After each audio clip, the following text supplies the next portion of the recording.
Thank you for joining us for tonight's opening reception of Violins of Hope. We will get started with our program in just a moment, but we do have an announcement. There has been a lost wallet located, so if you are missing your wallet, please come find us. We're going to be at the membership desk at the entrance. But we will be getting started shortly.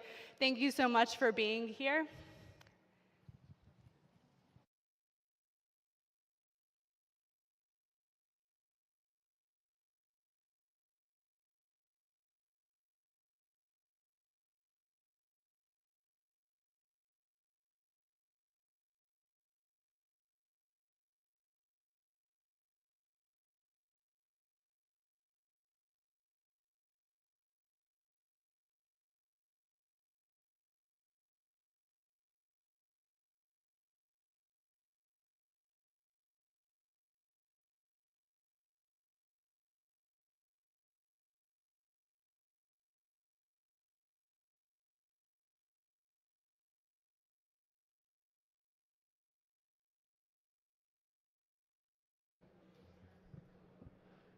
Okay, good evening, everyone. Thank you all for being here. My name is Stephen Watson, and I have the privilege to serve as the president and CEO here at the National WWII Museum. And it's my pleasure to welcome you to tonight's program, the kickoff, of course, of Violins of Hope New Orleans in partnership with the Louisiana Philharmonic Orchestra. If you've been to our programs before, you know we have our tradition, which is to recognize our World War II veterans, home front workers, and Holocaust survivors.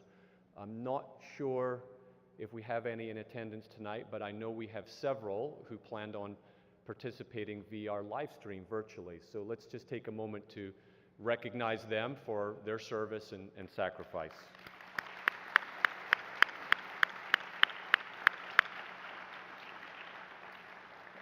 And thank you for joining us tonight virtually. It's an honor for us to pay tribute to your service every day here at the museum. I'd also like to recognize all other veterans and active duty military who are in attendance today. Please stand or wave from your seats. Thank you.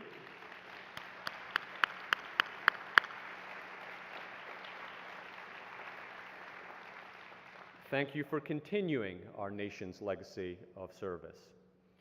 So we are very fortunate here at the museum to have an incredible network of supporters and partners who champion our mission and really help us carry out our important work. And many of you here tonight are in that number, our Patriot Circle members, our charter members, our program supporters.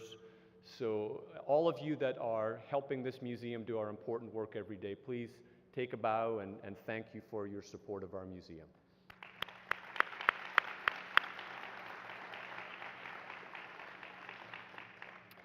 So Violins of Hope New Orleans would not have been possible without the generous support of our sponsors. And I want to just recognize a few folks here tonight. First of all, Alan and Diana Franco and the Franco Family Fund, thank you for your support.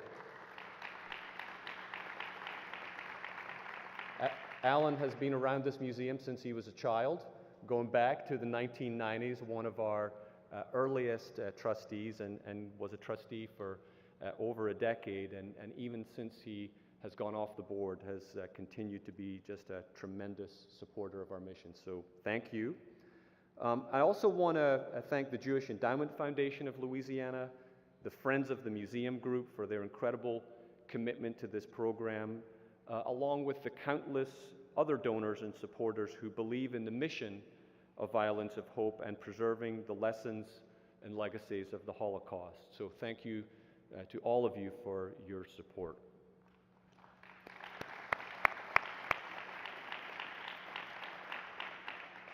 One of the biggest supporters of Holocaust education efforts here at the museum is Toby Philanthropies.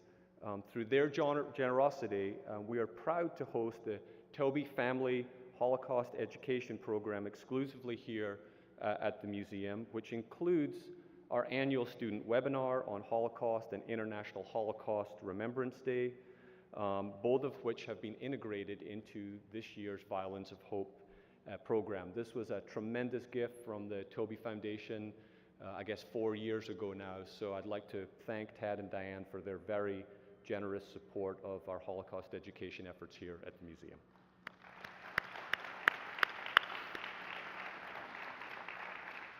So over the coming week, thousands of people from New Orleans, but really across the entire country, will have the opportunity to learn about Violins of Hope and their place in history. This series of programs and concerts, I think, serves as a powerful educational tool and a testament to the memory of the millions of Jews who suffered and died in the Holocaust.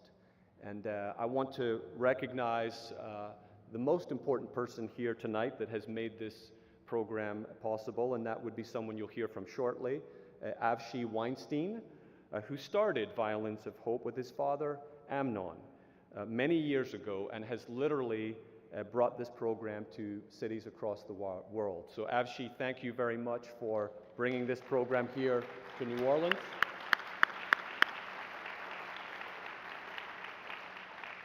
And welcome to New Orleans, your first visit. So this is day one in New Orleans, so I'm sure day two, you'll get lots of recommendations on things to do in day 3 and day 4 tonight from our guests.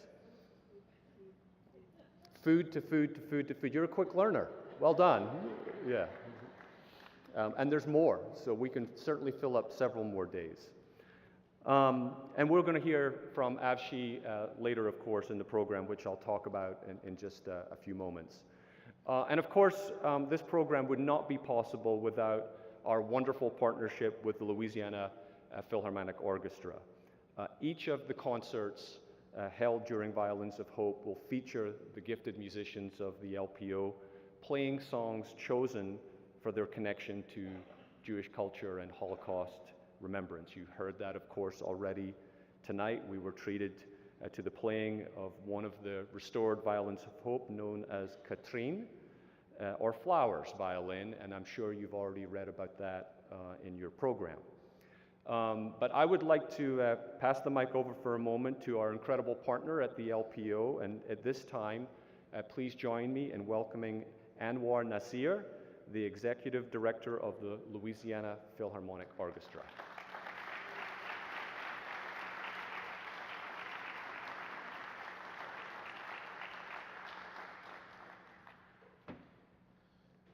Thank you, Stephen. We are honored to be here at the beautiful National WWII Museum to celebrate the Violins of Hope. You know, within my first month here on the job in New Orleans, I met with a group of individuals that said, we're bringing the Violins of Hope to New Orleans, and here we are. This community is a community of their words and their passions, and they live behind that, and we are incredibly grateful to be partners. This week, we're featuring a series of educational activities, lectures, demonstrations, and concerts. Through these events, we honor not only those who perished in or escaped the Holocaust, but also those who committed to keeping their memories alive. Tonight, we form the foundation of a chord to create a harmony of past, present, and future communities that have come together to keep the eternal flame burning in their honor. I want to thank the Weinstein family for their vision of preserving these wonderful instruments for the greater good. I want to personally thank Stephen Watson and the entire team here at the museum for being not only dream partners, but believers in the spirits of what the Violins of Hope represents. I also want to thank our Violins of Hope committee, chaired by Anna and Juan Gershonik, for their leadership and commitment to bringing this to New Orleans. Also, the Jewish Federation of Greater New Orleans, the Jewish Endowment Federation, and the Oscar J. Thomas Charitable Trust for their generous support of this week's programs. Additionally, many individual and corporate sponsors have given so generously of their time, their talents, and their treasures to make this a reality. I also want to thank Maestro Prieto, our wonderful music director, our guest violinist, Philippe Quint, who you will hear in the concert both on Thursday and here at the museum on Saturday, and the musicians of the LPO for their artistry and commitment to the arts and making them accessible for all in our community. You also heard from Hannah Kim and Jesse Reeks. I know they are already gone, but weren't they wonderful tonight?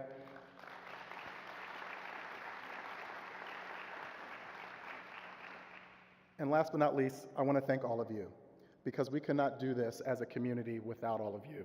So thank you for being here tonight, and I really hope you enjoy this beautiful exhibit, the music, and all of the lectures. So thank you on behalf of all of us at the LPO.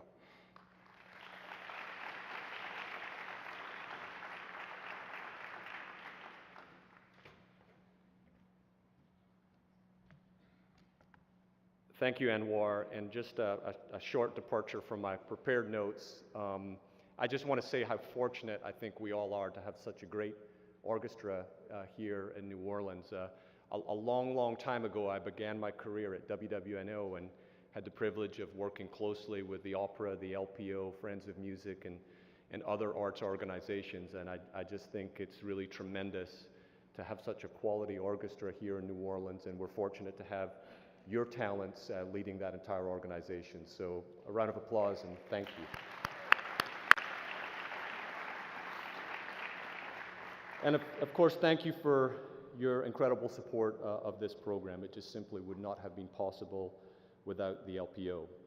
So as I mentioned a minute ago, we're fortunate to have Avshi here with us in New Orleans for the next 4 days. Avshi is a third-generation Israeli violin maker, trained by his father, Amnon, who is probably working in the shop right now, continuing to make. He should be sleeping right now? Okay. Well, he will soon be in the shop, continuing his craft. And he began working in his father's workshop in 1998, and together, the two of them created Violins of Hope, which has really become a major force, as I've said, in Holocaust education. Together with local educators and musicians, Avshi visits schools to introduce children to the history of the Holocaust and give them the opportunity to experience these instruments that clearly have survived so much. Silenced by the events of World War II, the Violins of Hope have been given a voice again and really now live on to carry the important message of survival and the resilience of the Jewish people. For tonight's program, Avshi will be joined here on stage for an interview with the museum's own Dr. Jennifer Popowich, the museum's Leventhal Research Fellow in the Jenny Craig Institute for the Study of War and Democracy, maybe the longest job title we have at the museum, Jen. Jen is an incredible historian that's been with our team now for, I guess, 3 years at this point, specializes in Eastern Europe during World War II with a focus on Nazi occupation policies in Eastern Europe, Ukrainian forced laborers, and post-war population displacement. So with that, please join me in welcoming to the stage Avshi Weinstein and Dr. Jennifer Popowich.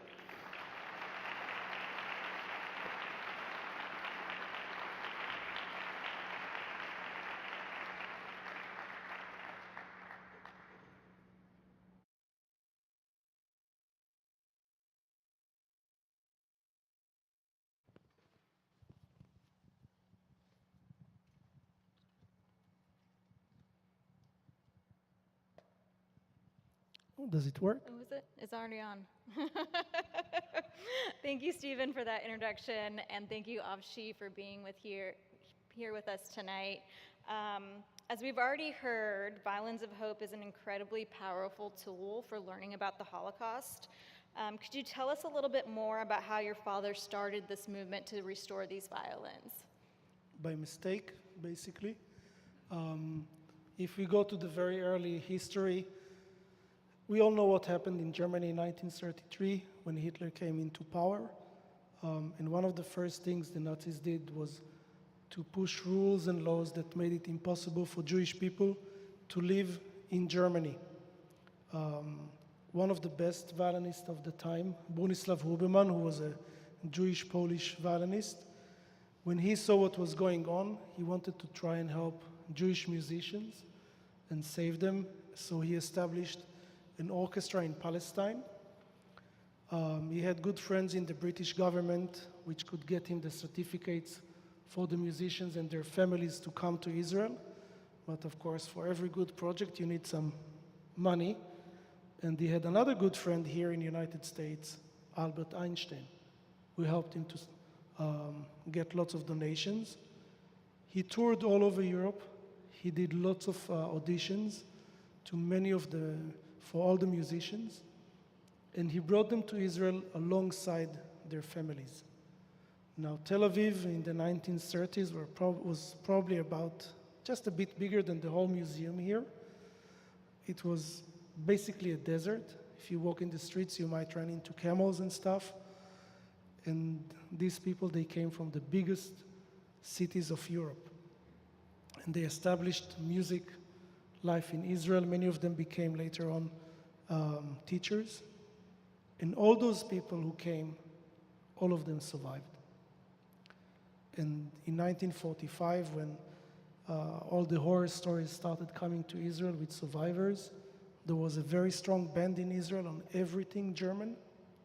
No one wanted to touch anything German. They wouldn't even say the word Germany in the radio.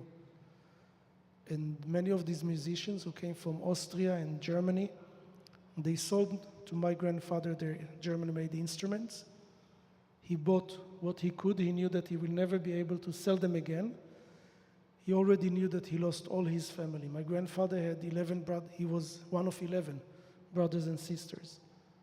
Only one of his brothers survived. My grandmother had 7 or 8 brothers and sisters. None of them survived. My aunt made a research. She said we had about 400 family members who were killed during the war. And still my grandfather bought those instruments. And of course you cannot sell them, so they stayed as a collection. And in 1991, my father had an apprentice from Dresden, which was Eastern Germany. And when he came to Israel, his name is Daniel Schmidt, and he saw those fantastic instruments. And he asked my father, how did you get them? So my father told him the story about the Palestine Orchestra and how my grandfather bought those instruments. It took him about 3 years to convince my father to give a lecture in Germany to the German Violin and Bow Making Association. And this was basically the first lecture of what today is Violins of Hope. And then my father spoke on a radio show. And after the war, there was a radio show that everybody listened. People will go on air, say, my name is this and that, I'm looking for my mother, my father, my sister, whatever, telling the places and leaving if he had the phone number or an address. And this is how people were reunited and learned what happened to their families. My father spoke on this radio show in 1998, and he asked people if by chance they have instruments which survived. We knew about music in the war, but we never had an instrument. So the next day in the morning, I usually come to the workshop before my father. The first phone call was from a guy from Jerusalem who had his uncle's violin. And it's a very special instrument. It has a small Star of David inlaid in the back, and the label is written in Hebrew. And it says, I made this violin for my loyal friend, Mr. Shimon Korngold, Warsaw, 1924, Yaakov Zimmerman. Yaakov Zimmerman was one of maybe 5 Jewish violin makers working in Europe before the war. And Shimon Korngold, that the violin belonged to him, he was a wealthy industrialist in Warsaw before the war. When the war started, he ran away and unfortunately died in Tashkent. And in 1947, one of his closest friends brought the violin to the Korngold family in Jerusalem. After that, we started getting more instruments. We started making more concerts. People heard about it. And we have today over 100 instruments. Wow, that's really impressive. You mentioned your grandfather started the project. Could you tell us a little bit more about his experience during World War II?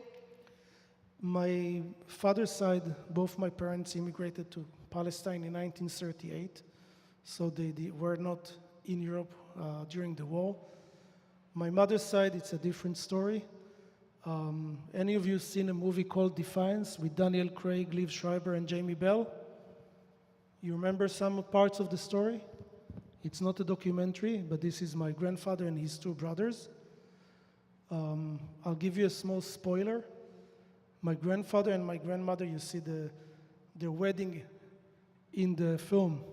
They actually knew each other before the war, but my grandmother, she was the youngest of 11 brothers and sisters, and she didn't want to marry a village boy. So she didn't really like my grandfather. And when the war started, she said, you know, if you'll save me and my parents, I'll marry you. And he did. And my mother was one of the only people coming from Europe who had grandparents. Grandparents did not exist in Israel after the war. And the wedding gift that my grandfather gave my grandmother was a pistol, a gun, and he made her swear that she will always keep the last bullet to herself. You also have relatives that were involved in the Bielski Partisans, which is a unit of Jewish partisans that saved many Jewish lives and also actively fought Nazi occupators in Nazi-occupied Ukraine. Can you tell us the role your family played in this resistance group? My grandfather was the first one from the family to go to the woods. His two brothers, Zeus and Tuvia, they were in the city. They joined him later. He was the head of the fighting unit of the camp. You've seen the movie, so it's not, like I said, it's not a documentary. But they lived basically for 3 years behind enemy lines. And it's not only trying to avoid the Nazis, also the general population was very anti-Semitic. And there is a scene in the movie that they went to a house of a guy who gave up some few Jewish people to the Nazi police, and they killed all of them. This actually happened. They killed the whole family, and after that, the only place in Europe which even a young Jewish girl could run away from the ghetto and walk in the woods without anyone touching her was that area. Any other place, they would kill you for your boots, for your coats, or just because you were there. Nobody did it afterwards. And in 1993, my grandmother and some of the family went back. And there is a movie that one of my cousins, who was he's still a filmmaker, he took the video, and in one of the scenes you see an old lady sitting just outside their house. She looks at my grandma and says, "You are a Bielski, right?" 50 years later, they still remembered. And they literally had prices on their heads. They saved, in the end, 1,232 Jewish people. It was the biggest operation of Jewish people, saving Jewish people during the war. I'm here at the National WWII Museum for Violins of Hope. We have 4 violins on display that your father has restored. The 5th Cotran violin is being played at events and performances this week. Each of these violins has a really unique story, but one that stands out to me the most is the Sandor Fischer violin. Could you tell us more about that one? So there was music in every single camp. The Nazis had orchestras. They had people playing in Auschwitz, for example, on the way to the gas chambers. Sandor Fischer was a part of one of the bands in Auschwitz. There were probably 7 or 8 different orchestras just in Auschwitz 1 and 2. Usually they had to play in the morning when the inmates had to go out to work, and then in the evening when they came back. But also the Nazis made them play at nights for their own amusement, and Sandor Fischer was part of one of these orchestras. There was music everywhere. One of the survivors of Auschwitz, who became a very famous teacher, Henry Meyer, when they learned that he is a very good violinist, after a while they asked him to give a recital to the Nazi officers. So they took him to the best acoustic place in the camp, the gas chambers. and he had to play a concert in the gas chambers, knowing exactly where he stands, exactly what's going on there. I mean, what these people had to go through, of course, not only the musicians, all the inmates, we will never be able to understand. And unfortunately, many of the musicians, they never touched a musical instrument again. They never played. Wow, that's an incredible story. At this time, we'd like to open up the floor to in-person and online audience questions for anyone that has one for Avshi. If you're viewing this program on Vimeo, Facebook, or YouTube, you can place your questions as a comment on the video. And if you've joined us here in person in New Orleans, you can raise your hand and a staff member will bring you the microphone.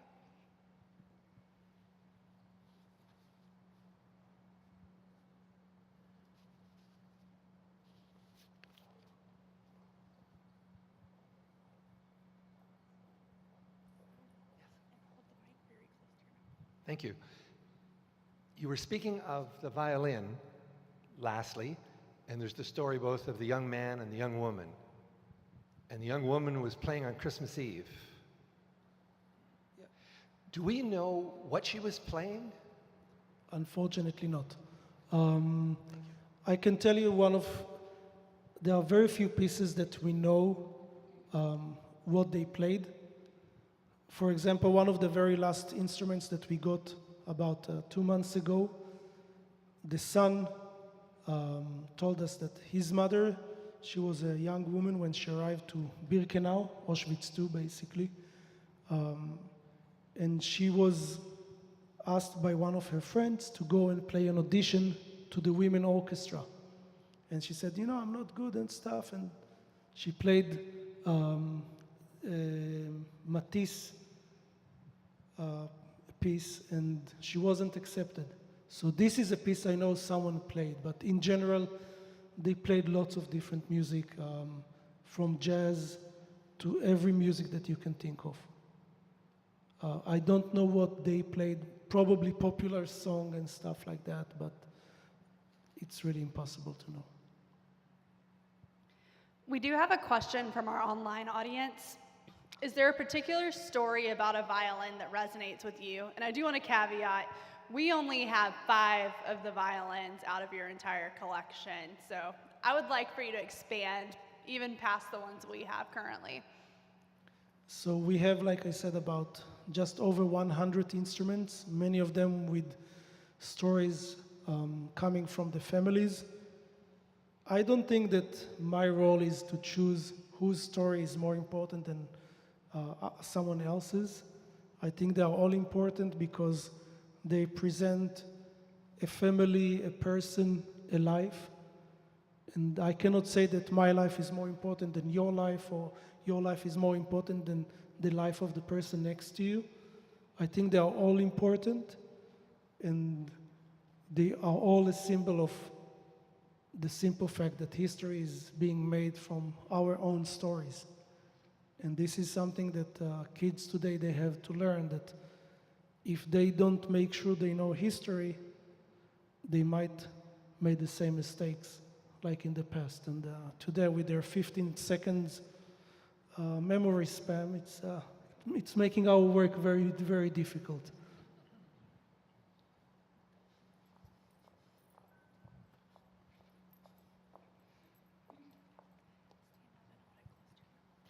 Avshi, thank you so much for being here with us. And you just said that, each of these violins has a tremendously profound story. So how did you choose the 5 violins that came to New Orleans? I didn't. The museum staff chose the instruments that they would like to have from the list that I sent them. So I'm not the one to answer.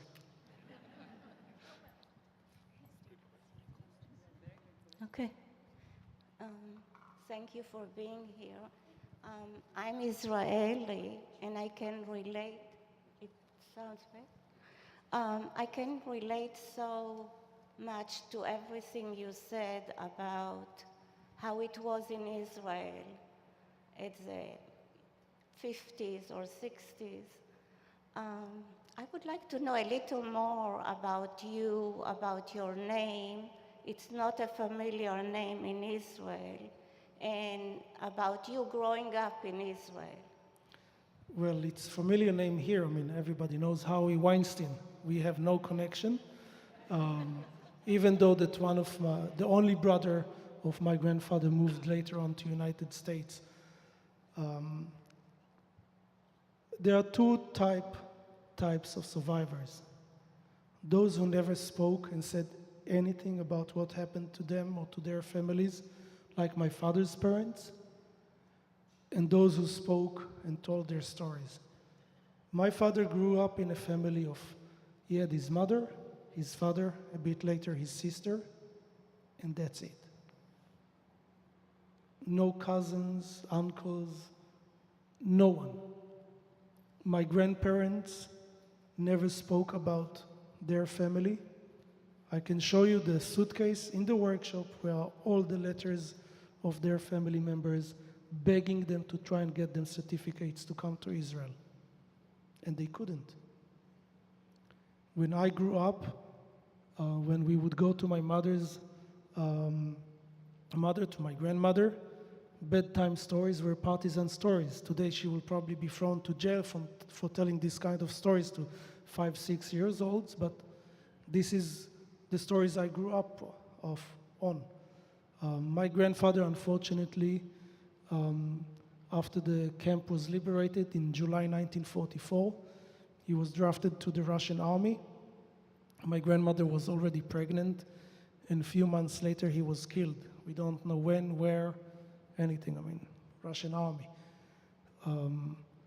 My grandmother, even though that she was a very enthusiastic communist before the war, when the war was finished, she realized that living in communist Russia is not exactly the dream she had and what she wants for herself and her young child who was just born.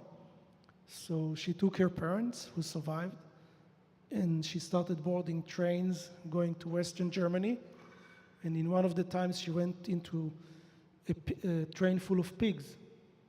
And my mother started crying when there was an inspection, so my grandmother started kicking all the pigs, and they were screaming much louder than my mother, and this is how they went through.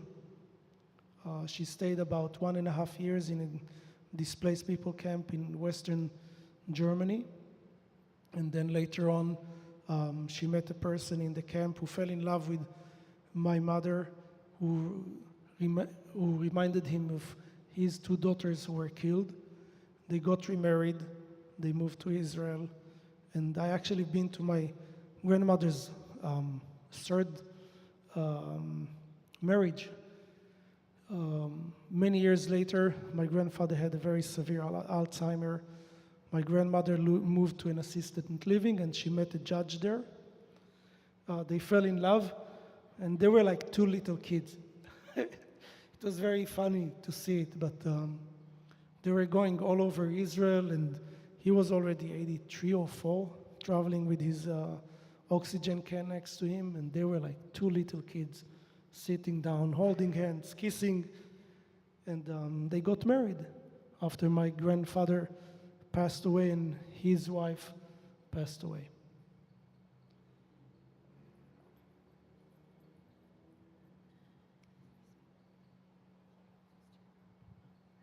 I'm curious, please, what you said about all these violins. I'm wondering if there's a place on the internet where we can see the pictures of all these 100 violins and read their individual stories, please. So I made a website for our project. You can see some of the stories there. It's not a great website. I'm not a web designer or anything.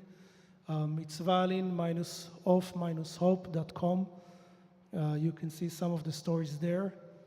We've never had an exhibition bigger than about 30 instruments. We're just going to start next week a very big one in New York with, I think, 39 instruments.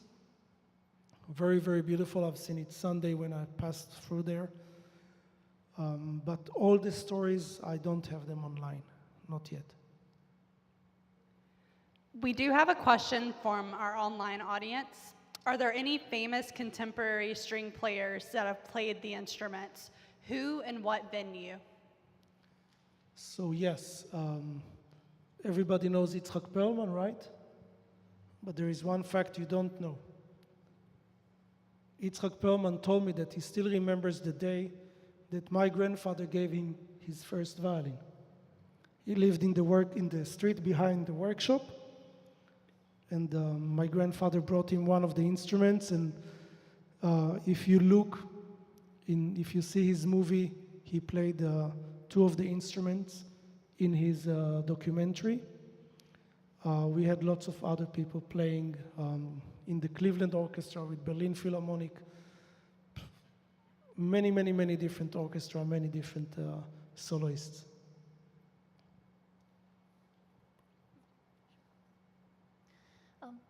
Thank you for all the information you're sharing tonight. When it comes to restoring or preserving a violin, what are the factors that you consider when you're starting a project? Well, as you can imagine, some of the instruments that we got were basically a puzzle in a nylon bag. But even if you take a violin and go over it with a truck, you can repair it. Does it make sense to repair it? It's a different question. Because of these instruments, because of their unique story, we do repair each one of them, even though that the good instruments, like all the good art, was confiscated by the Nazis, and the instruments that we have in the collection are, let's say, medium, good student. Some of them are a little bit better, but the really good stuff is gone.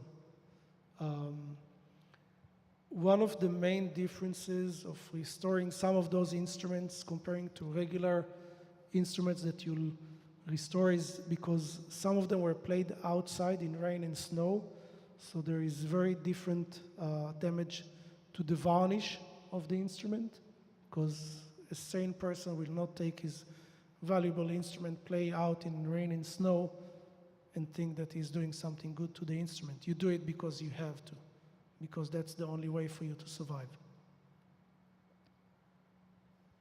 One more question from our online audience. How many countries have you brought your program to over the years? I don't remember, but we've been in quite many countries in Europe. Mexico, I'll be in Argentina in March, United States from basically coast to coast a few times. For our final question of the evening, we'll resume with an in-person question. On behalf of everybody, thank you. Approximately how many exhibits per year do you do? Oh, that's 5 to 6 sometimes. I've done this year, we had a small exhibit in Indiana, then Portland, Maine, concerts and 2 exhibits. We had 4 concerts in Paris. Now I'm here. We are starting a very big one in New York, like I said. Sunday I'm going to Livermore, to Auckland, for a 2-week of very, very intensive program. And then in March it's Argentina, and April I'm starting Chicago. So it's quite intense. Next week it's going to be, this is for me vacation, you know, to come here and speak once or twice. I mean, we have 3 or 4 school shows every single day for 2 weeks, because one of the main things we are trying to do is to bring them and to the schools a different way of looking on the Holocaust. Because if you tell these kids only the statistics, which is horrifying, I mean, nobody understands what it means 6 million Jewish people dead. They don't know 6 million people. But when you give them the individual stories of the instrument and what happened to those people, I hope it touches them in a different way and might urge them to go and learn and come to a place like that, like the museum here, or basically probably do what they'll do is Google it and see what comes up. They might Google even the right things, and the right things might come up, but this is the only way we can do, because unfortunately, we have to know history if we want to go and advance. And history in my own country is, it's not the same schools I've been to, and things have changed, I agree, but I disagree with the way they ignore these kind of things. I have one final question to close out our conversation this evening. It's clear that these violins are very powerful and important tools to learn about the Holocaust. If there's one thing you would like our audience to walk away with tonight, what would that be? That even something which weighs about 250 grams, played in a place which is designed basically to kill and destroy anyone who comes into it, it can survive, and you can hear it again. And in the end, this is the way to prove that the Nazis tried to eliminate Jewish people and, of course, many other minorities, but in the end, the violins and the instruments and the stories, they are still with us, and they might take the way and the role of all the survivors and veterans took for so many years, telling their own stories. And thank you. Thank you for your support. Thank you for coming, and I hope you enjoyed it.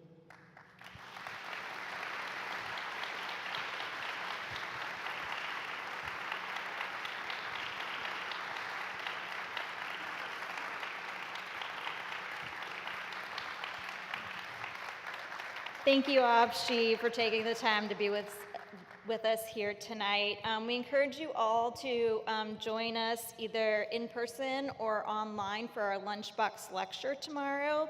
It's at noon Central Standard Time, and Avshi will expand on the stories of each of these violins, which will be really, really interesting. For a full schedule of events this week, you can visit our museum's website, nationalWWII Museum.org, or consult the program that each of you got this evening. Thank you to each and every one of you for joining us tonight. Take care, and we look forward to seeing you at the museum this week and at further times. Thank you.